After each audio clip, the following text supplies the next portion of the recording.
Governor Rick Perry announced the creation of a special task force to address how the state responds to infectious outbreaks. And this is in response to the mistakes made in dealing with the Ebola case in Dallas. The group is charged with assessing how the state responded to that Dallas Ebola case and to make recommendations into ways the state emergency plan can be improved. That task force by Dr. Brett Giroir, who heads up the Vaccine Production Center that's being built at Texas A&M University. And joining us to talk about the state's response is Lieutenant Governor David Dewhurst. Thank you so much for being here with us. You bet. I understand this task force is meant to amplify the typical response and develop even more guidelines. At this point, why is that so critical? Well, it's critical because this is a very, very dangerous disease. Ebola kills people, and we want to make sure that we're protected against other infectious diseases that may come in. Again, we're on the cutting edge. This is the first confirmed case of Ebola in the United States. And so we're responding as aggressively as we can. If I can argue with you just a little bit, I think Texas has done far more right than they've done wrong.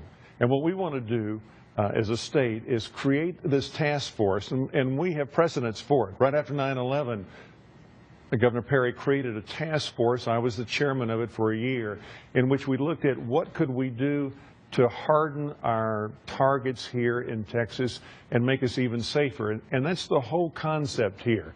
We've got a dangerous infectious disease. Should we, as Governor Perry and I discussed, have surveillance? Should we have temperature checking at airports? What should the federal government be doing here? But on the state level, the state's responsibility under state law is to support our county judge and support the mayor.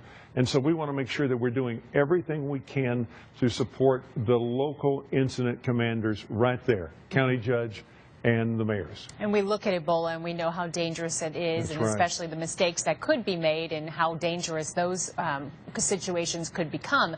But then you look forward at what other threats could be out there. Infectious disease is something we've heard talked about by terrorism in the past. Is this meant to prepare us for other things as well? My hope, in order to have all of the containment strategies there and reach an agreement on how much surveillance we ought to be doing when there's an outbreak in a foreign country, when people are flying in, what pressure do we need to put on the federal government so that we're as safe as we can be, where we're checking at airports, checking for temperatures, because we know that without symptoms being manifested on Ebola, that it's not contagious.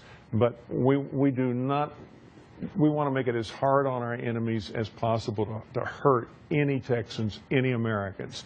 And that's why we have this task force. We've heard some people call for President Obama to have a travel ban or at least a travel warning put in place or restrictions. At this point, what is the state's, Texas's opinion on that? Well, even in the case of England, they had a ban on travel to West Africa for the month of August and then relaxed it in early September. All the doctors I've spoken to, and I've spoken to quite a few, feel that we're better off not having a ban on travel, but addressing the surveillance, the checking of people before they get on flights in West Africa, in this case, as they come back into the United States, making sure they don't have any symptoms, and going for an immediate, strong curtailment, containment strategy if someone comes down with this disease. Ed, we're almost out of time. I want to give you a moment to say your message to people out there. Texans, of course, are all very concerned about this situation. How do you feel the message should be put for the public now? Well, quite frankly, I think that knowledge is power, and that obviously we should all be concerned with a deadly infectious disease. But keep in mind, Texas is doing far right than wrong.